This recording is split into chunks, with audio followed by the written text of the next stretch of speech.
Je disais qu'il y avait, en fait, qu'il y avait beaucoup de choses qui étaient bâties sur la rétrogradation de Mars au moment de la fameuse éclipse du 11 août 99. Mais en fait, je pense que c'est beaucoup plus large que ça. Je pense très sincèrement que ça couvre plusieurs époques. Même Catherine couvre plusieurs époques. Donc, par exemple, si on prend l'arrivée de l'homme sur la Lune, c'est 69. Certaines années marquées en 9. En 89, ça a été il y a eu l'effondrement du mur de Berlin.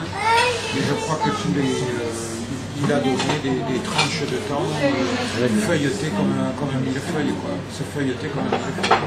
C'est très difficile de traduire parce que les traductions ne sont pas les mêmes. Souvent, il y a des mots. Nous sommes à l'annexe de la Brésienne. Dans d'autres traductions, il y a des mots qui changent. Par contre, j'avais trouvé des documents à la bibliothèque d'Alger, notamment de la lettre à Henri II, qui est un original. Donc il n'y en a que 3 exemplaires, je crois qu'il n'y en a que 2 exemplaires. Il y a un exemplaire à la bibliothèque d'Albi et un exemplaire à la bibliothèque de Vienne en Autriche. Et de cette lettre à Henri II où il donne en français bien sûr. La lettre à César.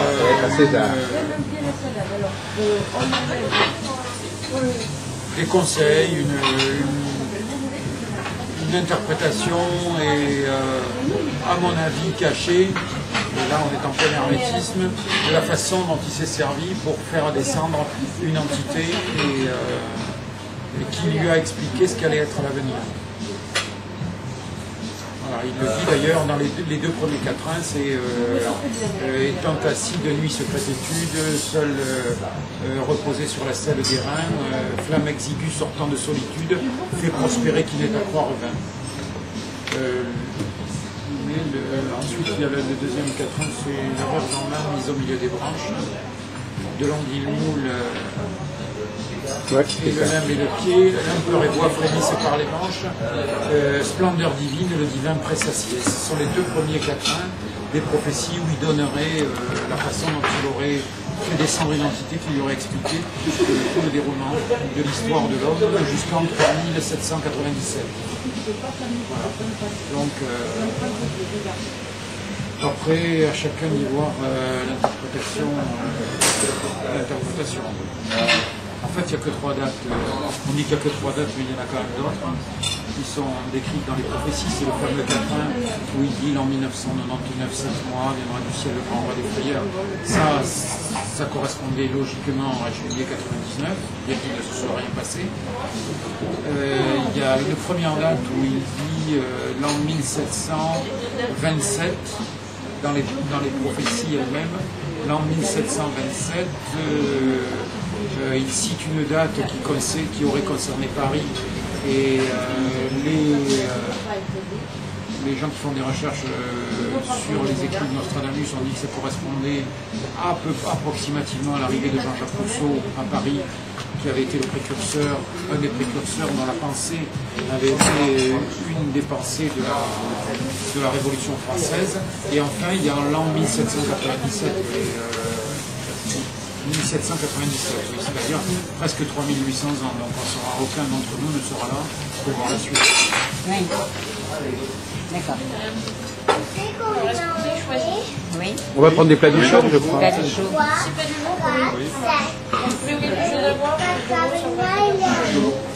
Vous avez du rouge Oui, on a plein de... Ouais, on va se faire un rouge. Un verre. Un pichet Non, un verre et pichet. Mais prenez-en un, 2, tous les 2, il en veut aussi. Oui, on prend quoi alors Bordeaux. Moi aussi, je veux. Ah oui, Bordeaux. Ah oui, il y a Voilà. une carte.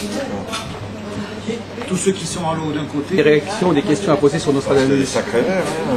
Vous-même, Pilar, Béatrice, vous avez touché à Nostradamus? J'aimerais, mais j'ai envie de vous poser une question, à savoir quel était l'homme comment exercer l'astrologie? Il était astrophile et médecin. Donc il se servait de ce dont nous a parlé Daniel, il se servait de la correspondance des planètes par rapport aux organes du corps. Voilà, donc je ferai ça tout à l'heure. Il travaille dans plusieurs villes. Il a commencé, il est né à Saint-Rémy. À Saint-Rémy-de-Provence.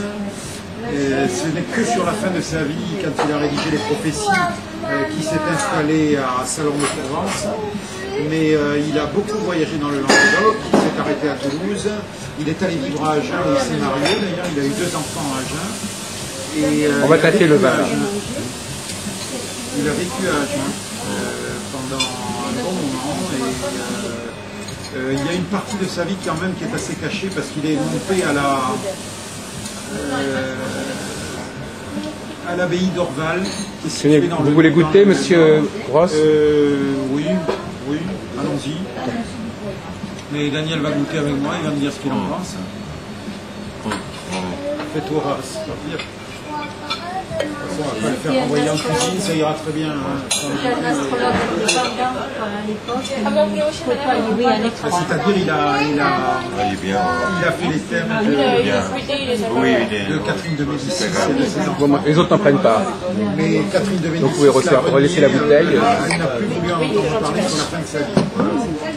Donc elle est allée le rencontrer à Saint-Provence. Évidemment, il a beaucoup soigné la peste en Languedoc au moment de la grande peste.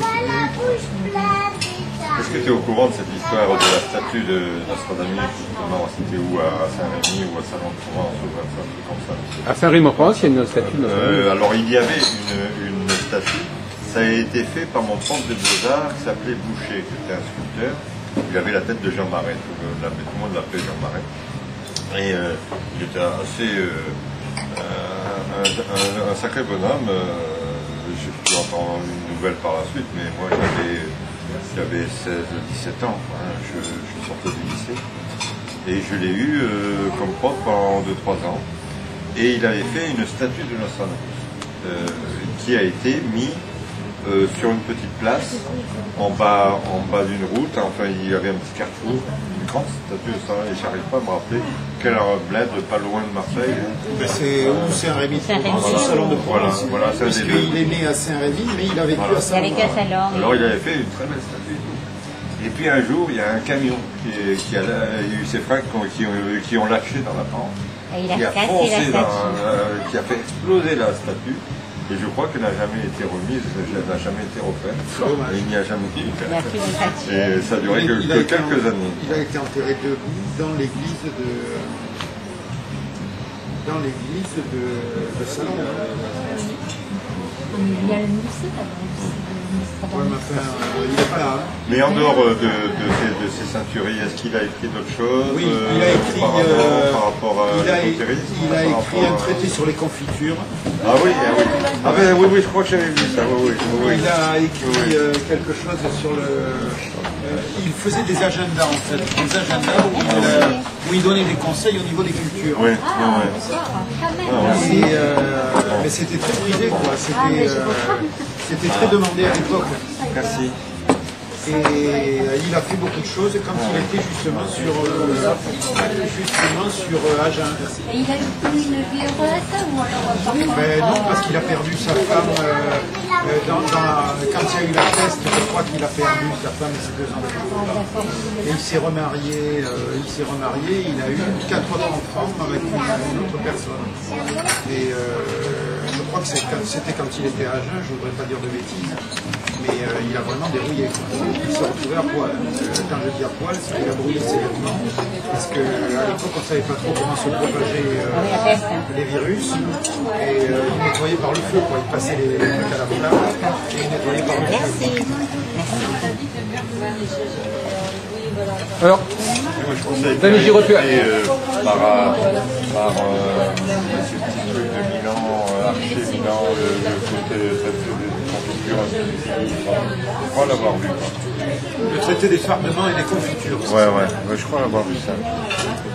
Alors qu'est-ce qui est arrivé à M. Kléber? Il a eu un sort très, très intéressant, le commentateur Kléber. Alors à votre santé à tous. Jean-Paul Kléber. Il était misérable à un moment donné. Mais il a commencé par être clochard quand il était jeune, clochard à Paris. Et il a écrit ce livre Paris Insolite qui est devenu pas un best-seller, mais en tout cas il a été en livre de poche. Et je crois qu'il vient d'être réédité maintenant d'ailleurs, on ne le trouvait plus.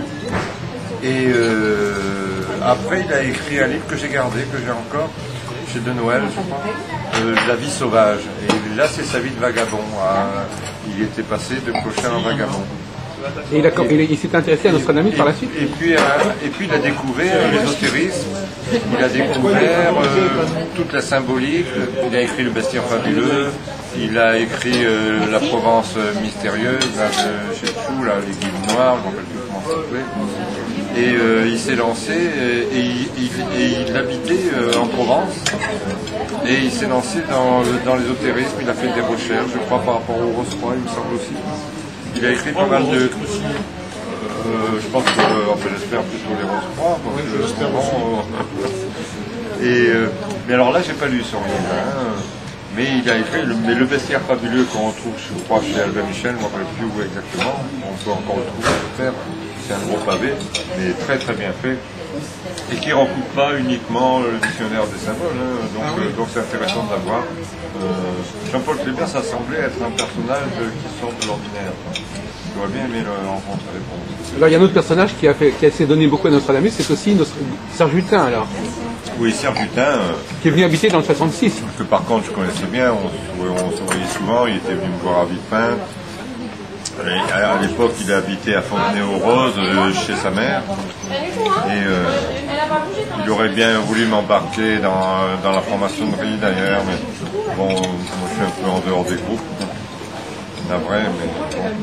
Et alors, et puis finalement, Serge Hutin, qui avait un bon coup de fourchette et surtout qui buvait peut-être un peu trop des fois parce qu'il avait du mal à voir vraiment. Aux journées de l'ésotérisme à Carcassonne. Ah oui, oui. Il avait présenté une conférence, il était à moitié pété. Oui. Et parfois, il pouvait, en pleine conférence, alors s'endormir un peu, les yeux ouverts, comme ça. Tout le monde attendait dans le silence. Et puis après, il se reprenait. Et il avait un côté un peu, je pense, un peu à Harry Langdon dans le cinéma burlesque américain de l'époque du muet. On l'appelait le puceau de Hollywood, Harry Langdon. Il était comme ça. Et Serge Hutin avait ce côté assez... une sorte de candeur naturelle, assez étonnant. Moi j'aimais bien. C'est débonnaire. Voilà, très débonnaire, très gentil. Et il a commencé à écrire très jeune. Son livre sur l'alchimie en que sais-je, il avait 18 ans quand il a écrit. C'était un sacré bonhomme. Hein. Il avait eu Robert Amanouk comme professeur. Mais Béatrice Crozat, vous n'avez jamais rencontré Nostradamus sur votre route? Si. Je le garde toujours sur le coude. J'ai trouvé quelques livres de vulgarisation. Mais j'ai pas eu de temps. Je vais prendre le temps. Ça fait partie de mes projets. Mais c'est vrai que les astrologues ont un rapport un peu ambigu à Nostradamus parce qu'il est très connu, mais son œuvre n'est pas facile à définir par l'astrologie. En fait. Les centuries en tout cas. Il parle quand même de Neptune. Il parle de Neptune. Mais justement, à une époque, on ne connaissait pas la planète Neptune. En vieux français. Et il ne faut surtout pas chercher à traduire. Ah voilà, c'est ça.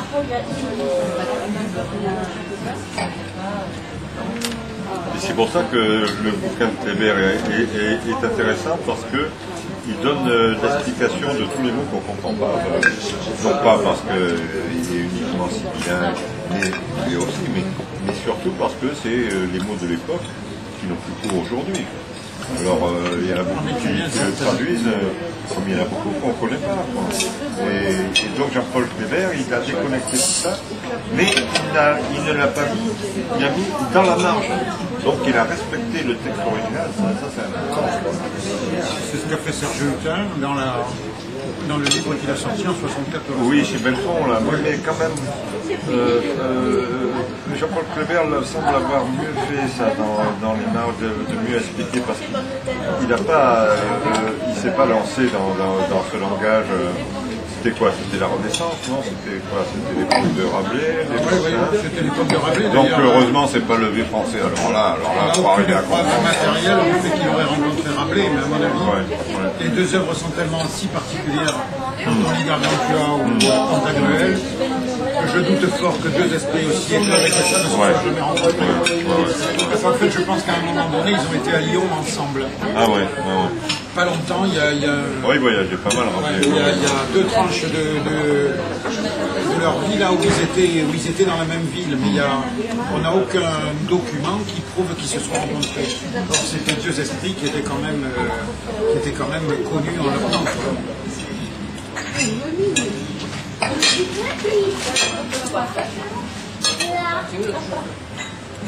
Enfin, en tout cas, il y a un grand débat aujourd'hui entre les spécialistes de Nostradamus pour savoir si les centuries sont bien parus, s'il n'y a pas eu des fausses éditions des centuries.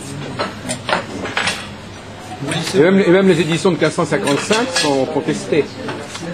Et alors je me rappelle une fois, j'étais avec Robert Amadou à Toulouse, il sortait de la bibliothèque, il était très excité parce qu'il avait fait une découverte par rapport justement à Nostradamus, et je me rappelle plus ce que c'était, mais par contre il y a plus de 20 ans. Et il a dit oui, parce qu'il avait ce côté très radiobibliothèque. Amadou était un grand connaisseur de toutes les bibliothèques de France et de Navarre. Il adorait se plonger là-dedans. Il avait fait une découverte par rapport à Nostradamus, je me rappelle plus ce que c'était.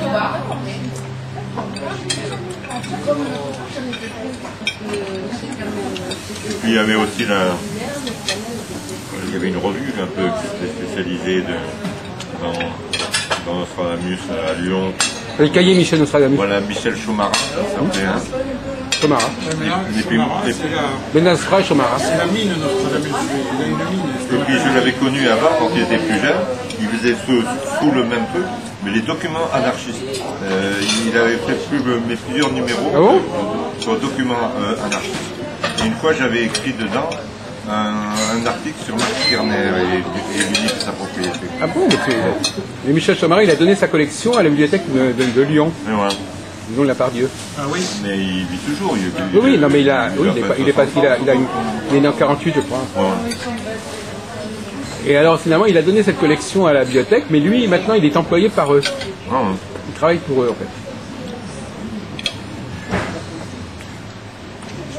Mais il y a des grandes discussions et des grandes querelles entre les chercheurs sur les dates, des fausses dates, des dates qui ont été écrites, des ouvrages qui ont été écrits après coup, qu'on a antidatés. Donc même les éditions les exemplaires d'Albi et de Vienne, il y a des gens qui considèrent qu'ils ont été écrits 30 ans plus tard en fait. Ah oui. Mais on a mis des dates correspondant à la date de la préface et non pas à la date de l'édition réelle. On peut avoir des photocopies. Non. J'ai réussi par chance à consulter un opuscule qui a aux archives départementales d'Agen, il y a plusieurs années de ça, qui est dans un format A5, avec une couverture bleue, où là ils donnent les recettes, ils donnent les conseils pour semer, pour le bétail, c'est assez hétéroclite. C'est un livre qui doit faire une 60aine de pages à peu près, mais qui est très intéressant. Je sais qu'on peut l'avoir par microfilm. Bonjour. Théo. Je crois que ça a été édité chez Offray à Avignon.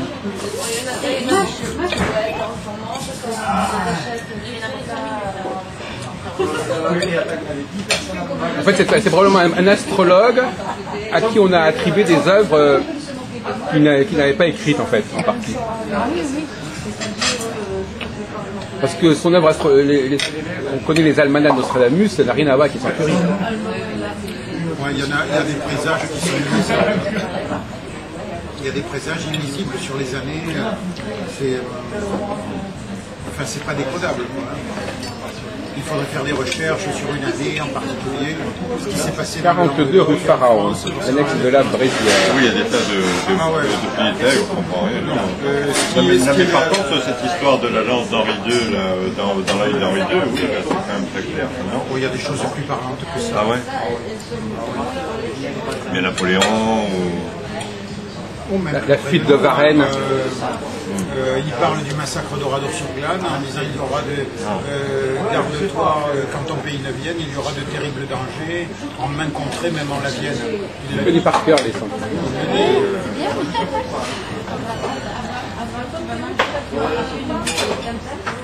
Enfin, je pense que ça ne restera pas du domaine de quelque chose que l'on ne peut pas arriver à traduire, parce que sinon, déjà sa crédibilité a été énormément entamée. Du fait qu'en dehors du tremblement de terre de Smith, en août 99, il ne s'est rien produit de combat sur l'année. Sur le mois de juillet-août, il n'y a eu que ça. Que ça, c'est quand même 50 000 morts qui se sont retrouvés à la presse, tout simplement parce que Smith est placé sur une faille sismique et que ça, comme chaque fois qu'il y a une éclipse, ça provoque derrière des tremblements de terre assez violents, bien que les scientifiques refusent cette théorie, qui me paraît pourtant complètement évidente. Voilà, parce qu'ils ne veulent pas. Le problème, ce que je reproche aux scientifiques, c'est le fait de nier. Voilà, ils considèrent qu'ils ne comprennent pas, donc ils nient. Et c'est une attitude qui n'est absolument pas scientifique, puisque Einstein lui-même croyait à l'astrologie. Donc c'est une attitude qui n'est absolument pas scientifique. Et je pense qu'il y aura, étant donné qu'en 99 il n'y a pas eu, il y aura eu quelque chose vraiment d'exceptionnel, soit au niveau français, soit à un niveau mondial. Bon, on aurait dit, il avait prédit la date, le mois, la date, etc. À la limite, mais comme il ne s'est rien produit, plus on se recule de cette date, la prochaine des centuries est en 3797, et plus il y a de doutes sur son œuvre, automatiquement. En disant, en 99, à part le tremblement de terre d'Ismith, il ne s'est rien passé, quoi. L'art de perpétuer, ça va. Non, il n'a pas fait ça comme ça. Je n'y crois pas, parce que l'œuvre est trop curieuse. C'est trop curieux pour un homme de cette époque-là pour avoir écrit quelque chose comme ça, en se disant finalement je fais ça en vers, et puis voilà quoi, comme ça, ça restera dans l'histoire. C'est pas vrai. C'est pas vrai. Et l'histoire de la lance d'Henri II, c'est minime par rapport à ce qu'il peut y avoir dedans. Oui, mais c'est très clair. Quoi. Oui, c'est très clair. C'est un autre qu'on demande. Et tout est traduisible en fait, mais... Sauf si c'est un quatrain qui a été écrit après. Après le coup de la lance d'Henri II oui. Il donne dans les Sixins, puisqu'en fait il y a des quatrains, mais il y a aussi des Sixins qui sont au nombre de 58. Il donne précisément la date du 6 juin. Or, le 6 juin, nous, le 6 juin que l'on connaît, c'est le 6 juin 44, le jour où il y a eu le débarquement en Normandie. Et il donne la date du 6 juin en disant qu'il y aurait de grands faits après ce grand baptême. Quoi. Mais le baptême, lequel? Le baptême du feu. Quoi. Puisque, en fait, ça a été le début de la domination allemande en France. Quoi. Vous ne mangez pas votre canard alors? Si, je l'ai mangé, mais ça c'est du gras. Moi j'aime bien, vous pouvez me le passer? Parce que j'aime bien le canard, ce genre de mort. Bon, avec une seule bouteille à 3, ça fait pas peur. Ben ouais. Merci Pilar. Avec plaisir. Oui, ça, on va voir dans quel état ils vont être pour la... Ça va s'échauffer. Hein. Ouais. Alors déjà, Calbron, il est chaud. Hein. Ouais, mais moi, je ne le vois pas, moi, j'ai pas besoin de voir. Oui, heureusement. Ah, mais peut-être pour ça me décontracterait. Non, mais il n'y a pas de risque, je ne vois pas. Pour se calmer un peu. Je ne vois pas. Déjà, apparemment, lui, vous dites que ça excite les gens. Ben non, finalement, ça nous C'est le guet-serpent. oui, c'est le guet-serpent qui nous détend. Ah oui. Finalement, l'eau, c'est mais l'alliance. phénoménal. 98% de coussinets refusés de construction, alors qu'il n'y avait que, si on peut dire, 28%. Et ben là, on est dans le collectif. Là, on est dans un comportement collectif. Oui, c'était 28%. Donc, comment ça... Oui, mais un comportement collectif à base des individus qui refusaient la collectivité imposée par l'ogre. Oui, mais quand il y a un phénomène comme ça à une telle échelle, il y a des communications entre les gens. C'est une logique collective. Ça ne contredit pas. Ça contredit pas l'individu qui refuse d'aller servir l'empereur. Oui, mais il sait que l'autre son copain n'y va pas, etc. Ça se fait comme ça aussi. Non, mais c'est pas des millions d'individus qui ont choisi chacun de... Tu connais pas l'arrière. C'est un état d'esprit. Mais là-bas, Eh bien, l'état d'esprit, c'est la liberté s'arrête à la limite de son champ. Oui. Si quelqu'un vient dans son champ, bon, il peut être vraiment méchant, quoi. Mais si on lui demande d'aller sur le champ des autres, le champ d'honneur ou de déshonneur, le champ de bataille, il refuse. Et là, on a beaucoup parlé, c'était sympathique, la guerre des demoiselles, on a parlé, la fameuse guerre des demoiselles dans les années 1830, un peu après ça. La guerre des demoiselles, c'était le refus des gardes forestiers, il y avait des bagarres, il y a eu très peu de blessés, de morts, très peu. Alors que le refus de la conscription en Cousseran, spécialement dans le Cousseran, ça a duré de 1800 à 1815, ça a duré 15 ans, il y a eu des milliers de morts, personne n'en parle. Donc je me suis dit que je vais faire un roman historique. Alors je me suis mis dans la peau du colporteur, d'un colporteur, vu que j'avais joué dans le retour de Martin Guerre le rôle du colporteur, que je proposais à Depardieu des images pieuses, des fausses reliques. Ah bon? Même il me disait, mais tu me les présentes à l'envers. Je dis, mais non, Daniel dit, mais oui, Gérard, je te présente à l'astrologique. Enfin bon, c'était en 1981. Donc je me suis donné le rôle du colporteur, qui est d'origine à la fois, de par sa mère, c'est une invention, c'est un roman, mais je me suis basé sur des faits réels. Par exemple, il y a eu certains faits, mettons dans les livres de la cour, le jour de Noël, il y avait tous les insoumis qui étaient venus voir leurs parents qu'ils n'avaient plus vus depuis longtemps, quoi. Et brusquement, il y a eu des soldats napoléoniens qui ont fait irruption dans l'église pour prendre des insoumis.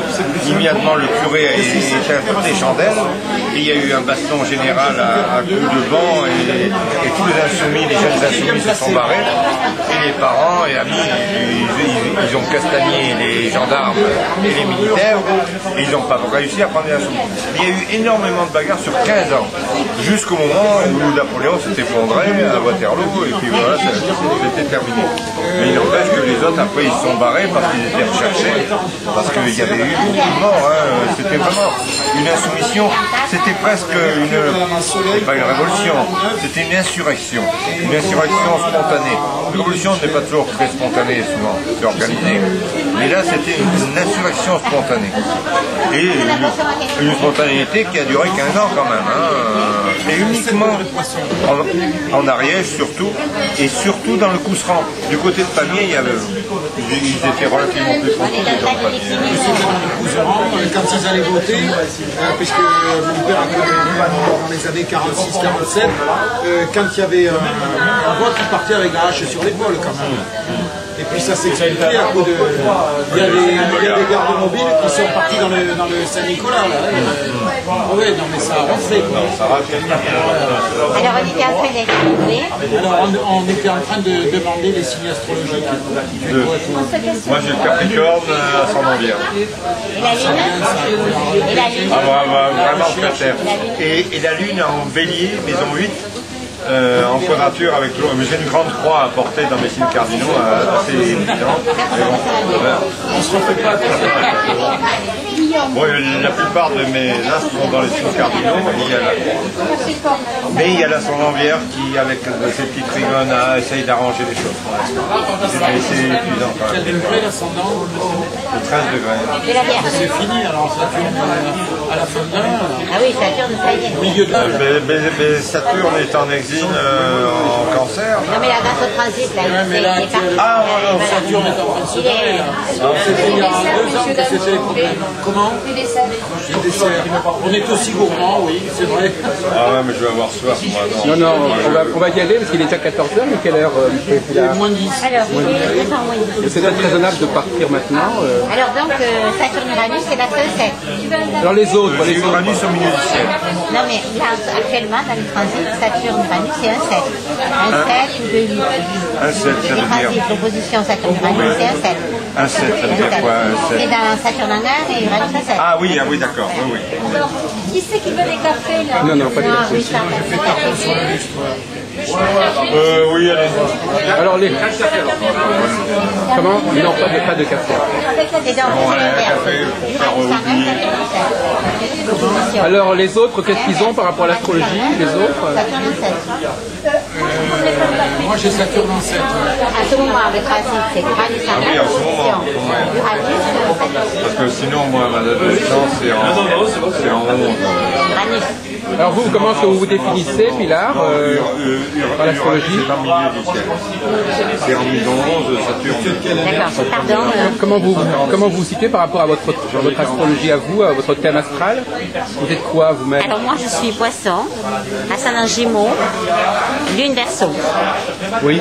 Voilà. Et ça explique quoi? Ça veut dire quoi? Non, on était justement en train d'échanger pour l'instant. Ah oui. Voilà, pour l'instant, c'est juste qu'on échangeait nos identités et donc voilà. Non, mais je veux dire, qu'est-ce que ça implique quelque chose? Ça permet de ça vous définit bien? Ah oui. Nous accueillons parmi nous quelqu'un qui représente un petit peu un autre département, bien qu'elle habite dans la Haute-Garonne, puisqu'elle suit une formation avec un astrologue du Gers, Madame Guyard, à Auch. Donc on a presque tous les départements représentés, avec l'Aveyron, l'Ariège, la Haute-Garonne, le Gers. Qu'est-ce qui manque? Les autres départements Le Tarn, Oui. Voilà, d'accord. Demain, nous serons dans l'Aveyron. Alors, ce terme de spiritualité, qui est un petit peu, depuis une vingtaine d'années, je crois, hein, qui est un peu utilisé autour de Germaine Hollet, autour de Rudyard, autour de l'astrologie karmique, ça a un peu envahi le champ de l'astrologie. Là, c'est pas tellement... Alors, on n'est plus dans la question de... Et puis la fameuse question du karma aussi, qui touche à ces problèmes, l'axe des nœuds. Là, ça, c'est déjà plus... en spiritualité, c'est très vaste, c'est très grand. L'astrologie karmique, c'est très spécial, on est d'accord ou pas. Hein. La notion de karma, oui, ça c'est... Oui, là, ça peut... Oui, on peut là, dire et redire. Hein, c'est élastique, la notion de karma. Parce que les nœuds du dragon, ils ont bon dos, des fois. Hein. Mais il faut quand même distinguer entre spiritualité et astrologie spiritualiste, c'est pas pareil. Ah, voilà, on peut très bien combiner l'astrologie et la spiritualité, bien sûr. Ou alors on peut être tenté de les relier entre eux. C'est pour ça que je fais la distinction entre spiritualité et spiritualité. On peut croire au karma et ne pas croire à l'astrologie karmique. Ouais. Ce sont deux choses différentes. On n'est pas obligé d'intégrer tout ce à quoi on croit Bien sûr, ouais. dans l'astrologie. C'est pas évident. Hein. Mais karma, on ne peut pas le prendre sans dharma, de toute façon, c'est un axe. Sans le dharma, oui. Oui, parce qu'on a toujours tendance à parler du karma, voilà, et finalement, à ne pas mettre l'accent sur... Si aujourd'hui on parle plus beaucoup de dharma avec l'axe des nœuds, le nœud, il y a que les bouddhistes qui parlent du dharma, hein, du cosmos dans ce sens-là. Et sinon, oui, c'est vrai que cette astrologie karmique, fatalité, moi, ça m'a jamais trop... Moi non plus, ça me pas parce que là, c'est les arbres qui cachent la forêt. C'est ouvert à toutes les spéculations. C'est la porte ouverte à n'importe quoi. Ouais. Mais c'est vrai que l'axe du dragon est quand même un truc très important, qui est traditionnel, qui a toujours existé. Hein, c'est pas une invention. Donc c'est l'axe des nœuds que vous appelez l'axe du dragon. Voilà. Ah oui, qui est tout. La tête et la queue. Hein, d'accord. C'est aussi le gardien du seuil. Oui, Carteret, il appelait ça les... C'est une sorte d'axe de la conscience, quelque part. Hein. Mais quand on retrouve le karma, alors Non, d'abord il faut être si on n'utilise d'accord. pas karma, Il faut voilà, c'est être un d'accord d'abord avec le karma. Et puis s'il fallait reconnaître le karma, il faudrait s'en libérer. Trudiard disait que de toute façon, en quelque sorte, il y avait déjà dans le thème ce contenu de karma, c'est-à-dire aller au-delà. Il y avait, dans les différents niveaux, il y avait déjà donc, la résolution du premier niveau, quoi. Cet héritage quelque part, quand même, de toute façon, ce conditionnement. Il en parlait à ce moment-là, il disait qu'on pouvait considérer ça comme éventuellement un karma, mais qu'effectivement, il y avait la possibilité de résoudre le karma avec le dharma. Donc, sinon, on prend que le côté... Il y a d'ailleurs des gens qui considèrent que pour expliquer le thème natal, pour expliquer qu'on a un thème natal, il faut expliquer qu'il y a eu quelque... Moi, c'est pas mon point de vue, hein, moi je suis sociologue, qu'il faut expliquer que ça vient de quelque chose d'avant, d'antérieur. C'est-à-dire que beaucoup de gens qui croient au thème natal se croient obligés d'expliquer pourquoi on a ce thème-là, et pourquoi on a choisi ce thème-là. Pourquoi on renaît donc dans un cycle. C'est le thème natal qui génère aussi cette croyance, quelque part. Un cycle de renaissance. C'est un cercle, quand vous mettez le doigt dans l'engrenage du thème natal, vous êtes amené à vous demander, mais pourquoi j'ai ce thème natal, et d'où ça vient, et on va rapidement vers le karma. Pas obligatoirement. Alors comment tu expliques, toi, le thème natal? Pourquoi est-ce qu'on a un certain thème natal, à ton avis? Et comment est-ce qu'on est marqué par les astres à la naissance? Pour dire qu'on serait marqué par le karma, d'abord il faut y croire, quoi, hein. Alors que la naissance, il suffit de la constater. Donc c'est pas du tout pareil. Donc tu considères qu'on est marqué au moment où l'enfant... au moment où on descend dans le toboggan de la vie qui s'appelle l'utérus, quoi, plus ou moins bien. Moi, j'avais sans doute pas envie de descendre, alors on m'a tiré avec la force des forceps, ça m'a fait des bosses. Mais bon, quant à savoir si mon karma dans une autre vie, je ne crois pas du tout aux réincarnations individuelles. Il peut y avoir une transmigration de la vie, mais la réincarnation, je ne crois pas du tout, donc pas non plus à l'astrologie karmique. Bouddha disait que... Qu'est-ce que c'est que ce bruit qu'on entend? C'est la porte d'entrée. C'est la porte d'entrée du magasin. Ah, oui. Bouddha disait que si la réincarnation, il était obligé de constater que la réincarnation existait, mais il trouvait que c'était... il avait une expression, il disait qu'il le trouvait regrettable. Oui. Voilà le terme exact. Exactement. Il le retrouvait regrettable parce que c'est trop facile de dire dans la vie antérieure, il a fait ceci, il a fait cela. C'est la porte ouverte à n'importe quoi. Il n'y a plus de charité, il n'y a plus rien. Celui-là, parce qu'il est tordu, il a fait des conneries avant. Quoi. Et puis là, il y a une très mauvaise compréhension de l'Occident par rapport à ça. Et au contraire, aime bien cette notion de karma, va dire, eh bien, si j'ai bien réussi ma vie, je vais renaître à un stade supérieur. Si je réussis mal, je vais incarner un animal, tout ça. Mais ça, en Orient, c'est exactement le contraire. C'est qu'il faut se libérer de tout ça. Ne plus être attaché à ces notions de karma, de vie en vie, et donc sortir de la roue de la vie. Que fait tourner Yama, c'est-à-dire Pluton. Il fait tourner les dieux, ils sont tous pareils, hein, les dieux, les humains, les animaux, les fantômes, tout ça, ça tourne dans la roue de la vie. Mais il faut s'en libérer. Alors que les Occidentaux disent oui, ben c'est bien, je vais avoir une meilleure vie après celle-là qui n'est pas terrible. Mais c'est exactement le contraire. Donc je crois qu'il y a une très mauvaise. Je pense d'ailleurs, c'est peut-être l'époque du théosophisme de la fin du 19e siècle qui a Théosophie Vezan, voilà, le déter, ils ont faussé un peu, bien qu'en faisant connaître évidemment des choses que les gens ne connaissaient pas. Ça a permis d'ouvrir un peu, mais voilà, c'est vrai que c'était... Il y a des notions totalement contraires à l'état d'esprit oriental. C'est dommage, d'où cette histoire de karma. C'est déjà pas mal que le mot soit passé dans le langage. Oui, dans le langage de. Oui, c'est action. Toutes sortes une action qui entraîne des conséquences. Donc l'action-réaction, je parlais tout à l'heure, ils n'ont pas l'action la roue de la charrette suit le pas du bœuf. Sans réaction. C'était la phrase, et l'affliction suit comme la roue de la charrette suit le pas du bœuf. C'était c'est Lao Tse qui a dit ça. Ah ouais, c'est bien ça. J'étais tombée sur une petite image, je me souviens plus, qui disait, bon ben alors voilà, on va passer pas mal de temps à parler de notre vie intérieure, de notre vie intérieure, de notre karma, et puis s'il nous reste un peu de temps, ben, nous vivrons cette vie. Voilà. Donc il y avait, à un moment donné, c'est un peu moins, je trouve, maintenant quand même. Connaissance par procuration. Oui, oui, oui. Mais d'ailleurs, Evola en a très bien parlé dans un livre dont le titre est vraiment révélateur, Masque et visage du spiritualisme contemporain. Il ne parle pas du tout de spiritualité. La spiritualité est autre chose, ne peut pas être récupérée par les ismes de tous les rois qui sont plus royalistes que le roi. Masque et visage du spiritualisme contemporain. Alors, il dit tous ceux qui sont un peu... maintenant, il y en aurait de nouveaux, avec les New Age, il y en aurait plein de choses un peu bizarroïdes, quoi. Mais le spiritualisme, c'est pas la spiritualité. C'est ça l'histoire, quoi, en fait. Alors le mot humaniste, qu'est-ce qu'il veut dire, le mot humaniste? C'est que vraiment, cette astrologie est centrée sur la personne. Donc c'est effectivement... nous, on est vraiment, si vous voulez, donc dans notre approche, c'est l'approche de Rudyard, d'Alex, ensuite qui a diffusé Rudyard en Europe, et de Jung, puisque la psychologie de Jung, donc celle qui se rapproche le plus de l'approche humaniste. Donc c'est vraiment ce que je disais ce matin, Jacques, c'est-à-dire que devenir déjà soi-même, si vous voulez, et en lien, effectivement, avec ce que vous disiez ce matin quand on parlait d'individuel et de collectif. Pour moi, si vous voulez, c'est une interrelation permanente, si vous voulez, avec, on disait ce matin, plus ou moins de collectif lorsqu'effectivement les cycles nous interpellent davantage, mais tout en restant soi-même, si vous voulez, quelqu'un qui devient ce qu'il est, parce que c'est ce qui va aussi faire avancer le collectif en même temps. Donc c'est ce lien entre les deux. Voilà, si vous voulez. Alors justement, le débat qu'on a eu ce matin, j'ai dit ça pour... Quel est votre nom déjà? Chantal. Chantal comment? Despoine. Despoine. D'accord.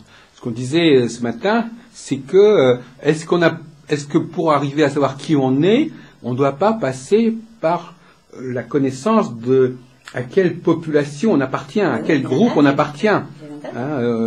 Donc on ne peut pas sauter l'étape de l'appartenance à une certaine... En compte de notre culture, bien sûr, je suis dans une culture. Voilà, absolument. Tout ça fait partie de notre... C'est ça. C'est sur quoi on s'appuie, naturellement. Donc il faut déjà trouver... naturellement. Parce que ce qu'on appelle le mot identité, par exemple, l'identité, on n'est pas... C'est pas une identité individuelle, ça n'existe pas une identité individuelle. On parlait de bouddhisme ou de l'Inde, etc. Naturellement, on n'a pas la même façon, effectivement. Oui, sur les cartes d'identité. Mais même, oui, mais... De voir les choses naturellement. La culture est très importante. La culture, l'époque dans laquelle on se trouve, etc. On ne peut pas mettre ça en dehors. Oui, le thème natal a tendance peut-être parfois à se substituer à cette identité. L'astrologie parfois se substitue aux identités collectives auxquelles on peut appartenir. Il y a des gens qui disent, moi je suis pas, c'est plus important pour moi pour moi c'est pas important d'être un homme ou une femme, je suis mon thème astral. C'est-à-dire que le thème astral, c'est, je crois que pour certaines personnes qui ont des problèmes d'identification et d'appartenance à un groupe, c'est une sorte de solution pour échapper à ce malaise. Ah d'accord, elle serait en dehors du thème alors. Non, c'est-à-dire qu'elle, non, au contraire, elle chercherait dans le thème un moyen. Imaginons par exemple, je vais prendre un exemple un peu caricatural. Imaginons un émigré qui a perdu ses racines, qui ne sait pas très bien où il est, donc à quelle catégorie il appartient, à quel groupe il appartient, etc. L'immigré de ce type-là, il va avoir une conscience extrêmement aiguë de son individualité.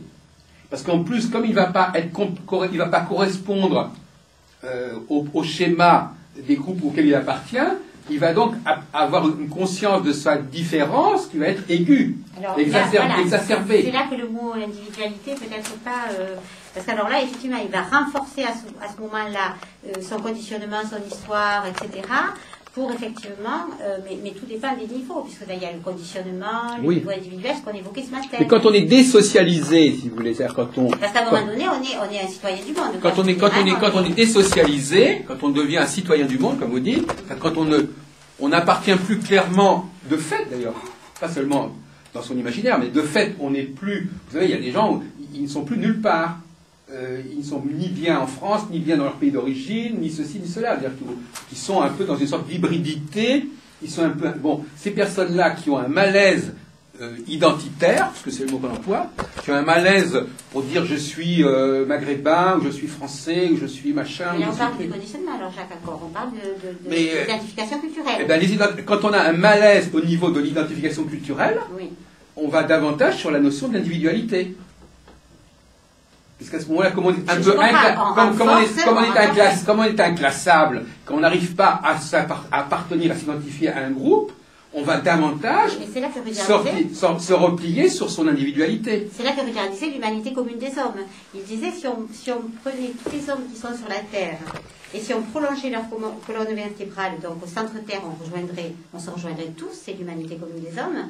Et par contre, au niveau du milieu du ciel, chacun pointe sa tête vers une étoile particulière, puisque les têtes, par contre, ne peuvent pas se retrouver comme les colonnes vertébrales au centre Terre. Donc, au niveau de la racine, donc on peut prendre ça l'axe 4-10. Bien sûr qu'au niveau de la maison 4, au départ, mes racines, c'est ma racine familiale. Je m'appuie sur ma famille, mon conditionnement, mon histoire, etc. Mais si je reste que là, ce n'est pas vraiment ma racine. Je vais en permanence régénérer cette racine en devenant moi-même ce que je suis. Donc en tenant compte de mon histoire, de mon conditionnement, de tout ça, qui est donc l'histoire de mes parents, etc. Tout ce que c'est en ce sens-là qu'à un moment donné, on rejoint l'humanité commune des hommes, mais que par contre chacun pointe vers sa propre étoile, c'est-à-dire ce qu'il a, donc comment il doit s'impliquer ou devenir. Oui, mais enfin, le problème, c'est qu'il y a des gens qui sont mal dans leur peau, oui, ça, je sais bien. Soit pour des raisons physiques, ou des raisons psychiques, ou des raisons sociales. Quand on est mal dans sa peau, il y a un facteur individuel qui va ressortir. Par exemple, quand on a quelqu'un qui s'est cassé le bras, ou qui ne marche plus bien, eh bien, il ne correspond plus à cette fameuse histoire de la norme dont on parlait ce matin. Et alors, soit on va l'aider à retrouver une santé normale, soit on va tomber dans ce qu'on appelle les soins palliatifs. Comme on disait l'autre jour à Rennes, dans un autre colloque qu'on organisait, c'est-à-dire les soins palliatifs, c'est quand les gens sont irrécupérables, qui ne peuvent plus revenir à la norme, à ce moment-là, on les aide à s'accepter comme ils sont. C'est une espèce de renoncement, c'est-à-dire que quand on ne peut plus vous ramener, quand on ne peut plus revenir au point de départ, revenir à la norme, parce que quelque part, la cyclicité, c'est aussi ça. La cyclicité, quand un cycle se déroule, au départ, il est dans une sorte de normalité, et puis à fur et à mesure que le cycle se déroule, il va s'ajouter des petites choses, des particularités, qui fait qu'au bout de la fin du cycle, il y a des tas de facteurs qui se sont rajoutés, et il est bon, un petit moment, de se débarrasser de tout ça pour retrouver une espèce de pureté, de virginité. Le cycle nous ramène à une virginité. Bon. Quand on n'arrive pas à retrouver cette virginité, c'est-à-dire qu'on n'arrive pas à se replonger dans le tout, quelque part, quand on n'arrive pas à se replonger dans une société donnée, dans un groupe donné, quand on est un peu inassimilable, on n'arrive pas le mot assimilable, ça veut dire qu'on est... Dans le mot assimilable, il y a le mot semblable. Il y a le mot semblable. Ouais. Je n'arrive pas à retrouver des gens qui sont semblables à moi. Ou je n'arrive pas à être considéré par les autres comme étant semblable à eux. Quand on est inassimilable, soit parce qu'on a une tare physique, ou une tare psychique, ou une tare sociale, effectivement, à ce moment-là, on ne peut plus rentrer dans la logique cyclique, on ne peut plus réintégrer le collectif, et à ce moment-là, on est dans un processus qui correspond assez bien à ce que l'astrologie j'exagère un petit peu, mais on a, à ce moment-là, l'astrologie apparaît comme une sorte de providence, parce que le thème natal va donner une norme qui sera littéralement individuelle. C'est une sorte de contradiction dans les termes. Oui, parce que la norme, vous parliez de norme, quelqu'un qui tout d'un coup a un souci, que ce soit physique, que ce soit psychique, et qui est hors norme. Mais peut-être que lui, il n'a plus envie de rentrer dans la norme. Peut-être que c'est là justement le moment qui est bien pour qu'il sorte de cette norme et de ce formatage, et il doit faire autre chose dans sa vie. Mais il y a toujours comme disait ce matin Pilar... il rencontre des semblables. Oui. Il rencontre des semblables à quel moment?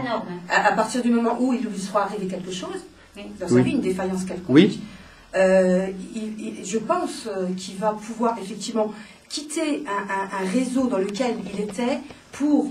se sentant plus en phase normatif avec exactement, et qui va aussi lui permettre de réfléchir, d'envisager sa vie, comment il est différemment, mais on rencontre toujours Et à ce moment-là, on c'est rencontre semblable. ceux qui sont sur le chemin avec nous. Voilà. Oui. On rencontre ses semblables. Voilà, Alors, ceux oui. qui sont sur le chemin avec nous. Voilà. Ah oui. Avec un autre. Alors c'est vrai qu'effectivement, à ce moment-là, les astrologues peuvent être une collectivité dans laquelle on peut se rencontrer. Oui. Donc ça aussi, c'est une Mais c'est solution. ce qui me- moi, c'est ce qui C'est me comme m'intéresse.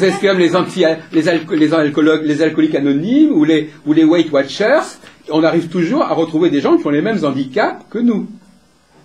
Est-ce que c'est un handicap? C'est une socialisation. C'est-à-dire que les groupes comme Weight Watchers ou les...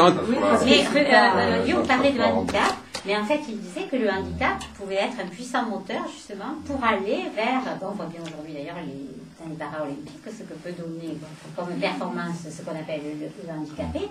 Et donc en fait Jung disait le handicap est justement à un moment donné cette faille dont Oui. vous parliez tout à l'heure qui va permettre tout d'un coup de pouvoir se dépasser pour Oui, aller... mais comme elle dit très bien, Madame Despoines, on va se resocialiser avec des gens qui ont le même, voilà. Voyez-vous, donc ça montre bien que les gens, même quand ils sont partis dans un processus où ils risqueraient d'être un petit peu isolés, Oui. ils vont quand même finalement se resocialiser Mais c'est pour ça en fréquentant des gens qui ont les mêmes problèmes, que ce soit les problèmes de prison, les problèmes de poids, les problèmes de boissons, tout à fait. etc.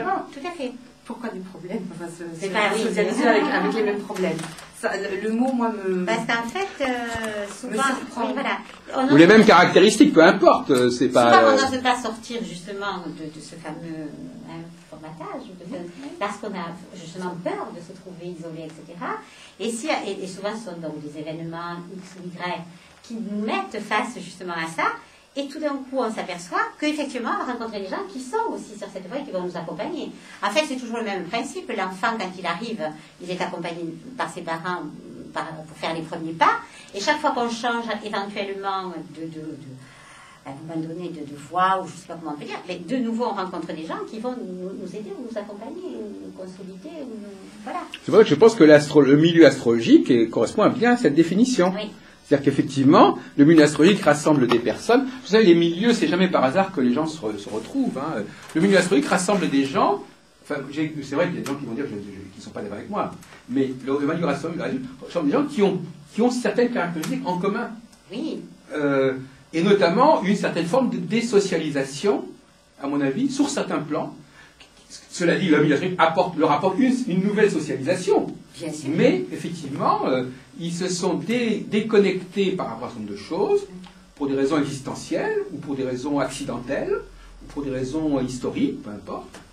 Et il faut en être conscient. Il faut en être conscient. Vous parliez ce matin de contre-culture, je crois. Et encore, vous disiez qu'à propos de avoir une Ben oui. culture, certes, non. Qu'est-ce que c'est une contre-culture? C'est une socialisation de rechange. Voilà, C'est une c'est sociabilité de une rechange. culture dominante, quoi, à un moment donné, pour effectivement... Oui, par rapport à la culture imposée. Une culture dominante, Oui. voilà. Mais finalement, elle deviendrait à la limite aussi contraignante que la culture Alors, elle pourrait d'origine. devenir Mais contraignante ça s'il y dépend arrivera comment évolution. c'est sûr, hein. Mais comme il y a toujours évolution, à ce moment-là, voilà, on ne va pas rentrer, parce que sinon, effectivement, on peut sortir d'un conditionnement pour passer à un autre, ça je suis d'accord. Oui. Mais justement, comme il y a ce Mais il ne faut pas diaboliser, il faut pas non plus diaboliser ce conditionnement. Ah, mais je ne Mais diabolise pas. il est un fait que Il s'agit de l'intégrer. même une personne qui a retrouvé à un moment donné un groupe de gens qui sont comme eux, par exemple les immigrés parfois se retrouvent entre eux. Hein. Oui. Bon, de toute Et façon. souvent aussi, Jacques, parce qu'ils sont rejetés, donc il y a un double mouvement. Pas forcément. Oui, pas forcément. C'est vrai que moi, Pas je suis dans un endroit où il y a beaucoup d'Allemands qui se sont implantés. J'en parlais justement avec une amie allemande hier. En fait, c'est vrai qu'ils ont tendance, quand ils arrivent à se retrouver, ils sont contents. Mais Ne oui. serait-ce que pour le langage. Oui, Enfin, ils d'accord. peuvent parler Mais paisiblement. quand ça passe quoi. à l'excès, quand je dis, hein, là je parlais Oui, d'annexé. oui, Là, à d'annexé, ce moment-là, parce que- l'annexé, là, forcément, on a besoin de se consolider. Hein, si on se sent rejeté, on a besoin de se Non, mais effectivement, Après, ça peut rester ça montre bien à quel Voilà. point les gens ne supportent pas, ils ne supportent pas d'être complètement uniques dans leur cas. C'est très déprimant. Ah, mais oui, je Et, suis d'accord. mais en revanche, une fois qu'ils se sont intégrés à un groupe, là, ils vont pouvoir à nouveau se différencier par rapport au groupe en question. Oui. C'est assez paradoxal. Par exemple, prenons l'exemple, je sais pas, moi je ne suis pas alcoolique, mais imaginons par exemple quelqu'un qui a des problèmes de drogue, par exemple. Bon, alors, quelque part, il se resocialise en fréquentant des personnes qui ont le même problème de drogue, mais à l'intérieur du groupe en question, à un moment donné, ils vont aussi se différencier fortement les uns par rapport aux autres. Parce que c'est une sorte de dialectique. Je viens vers le groupe et après je m'en différencie, mais j'ai quand même besoin d'avoir quelque chose par rapport à quoi elle me différencie. Si j'appartiens à rien, je ne peux pas me différencier. Il faut déjà appartenir à quelque chose, même artificiellement, pour ensuite pouvoir... parce qu'on ne peut pas se différencier par rapport à toute l'humanité. Il faut se différencier par un groupe relativement spécifique de gens qu'on connaît, qu'on fréquente, et là, chacun va affirmer sa diversité, mais au sein du groupe. À chaque étape, en fait, on passe toujours par une nouvelle matrice, quoi. C'est l'axe d'un cercle Capricorne. Chaque nouvelle étape, il y a de nouveau la matrice d'un cercle qui permet de se développer à ce niveau-là, et puis hop, il faut aller plus loin, etc. etc. quoi. Oui. Non, mais vous avez bien compris ce basculement permanent. Effectivement. Tout à fait. Et beaucoup d'astrologues, eux, ils sont coincés dans l'idée que le thème natal, il est là, et qu'il donne une image, une psychologie statique. Ah, oui, si, beaucoup de gens disent, moi je suis comme ceci, tout à l'heure on parlait, je suis ceci, je suis cela, point final. Ils n'intègrent pas forcément de manière très cohérente la cyclicité. Il doit y avoir beaucoup d'astrologues qui pensent comme ça. Beaucoup d'astrologues. Et si. Les gens qui s'y intéressent peut-être en disant mon thème, voilà, je suis né comme ça et j'ai été comme ça, voilà. Mais les astrologues, s'ils disent ça, il faut qu'ils arrêtent. Oui, parce que c'est quand même l'astrologie d'évolution. Tout à fait. Oui, mais enfin, je vous signale quand même qu'il est, au niveau des outils dont on dispose, c'est quoi votre prénom, c'est Chantal. C'est toujours Chantal, oui. On n'est pas changé. Ça n'a pas bougé, là, de ce côté-là. Au niveau des outils dont il dispose, il faut bien reconnaître que, et ça c'est un point sur lequel je reviens souvent, le grand public déjà, alors, au niveau du grand public sait ce que c'est qu'être bélier, taureau, gémeaux, etc. Maintenant, vous leur demandez quelles sont les méthodes astrologiques prévisionnelles, ils ne les connaissent pas. Donc, et même la plupart des astrologues sont beaucoup plus à l'aise pour parler de leur signe, de leur planète dans le thème natal, que de mettre en place un système cyclique qui explique pourquoi dans leur vie, à certains moments, certaines choses sont passées. Là, ne serait-ce qu'au niveau de la communication entre astrologues, ça se passe beaucoup moins bien. Parce qu'ils n'ont pas toujours les mêmes méthodes de travail pour déterminer les prévisions. Donc finalement, la communication, vous savez, c'est toujours la même chose. Les astrologues, par exemple, imaginons que tout à l'heure, on a commencé au repas, on a esquissé l'idée que chacun parlait un peu de son... C'est pas moi qui ai eu cette idée d'ailleurs, mais que chacun parlait un petit peu de son thème natal, etc. C'est beaucoup plus facile de parler, là, quand les astrologues parlent entre eux de leur thème natal, ils se comprennent. Maintenant, vous allez expliquer que dans votre vie, à un moment donné, il y a eu ceci, il y a eu une configuration, ceci, là, ça devient déjà beaucoup plus compliqué. Et puis chacun travaille différemment. Vous avez vraiment un système de progression, de direction indurée par an, qui n'est pas forcément celui utilisé par un tel. Donc, force est de constater que finalement, au bout du compte, c'est quand même le côté un peu « je suis bélier avec Mars en scorpion » ou etc., qui va être le langage commun des astrologues, beaucoup plus que la mise en place d'un système cyclique auquel tout le monde se raccorderait. Et c'est ce qu'on voudrait faire, nous, dans notre structure, c'est justement de fournir aux astrologues des outils collectifs au niveau prévisionnel. Et pas que chacun fasse sa petite cuisine dans son coin. Donc je crois que... Qui c'est qui veut ça ? Comment ?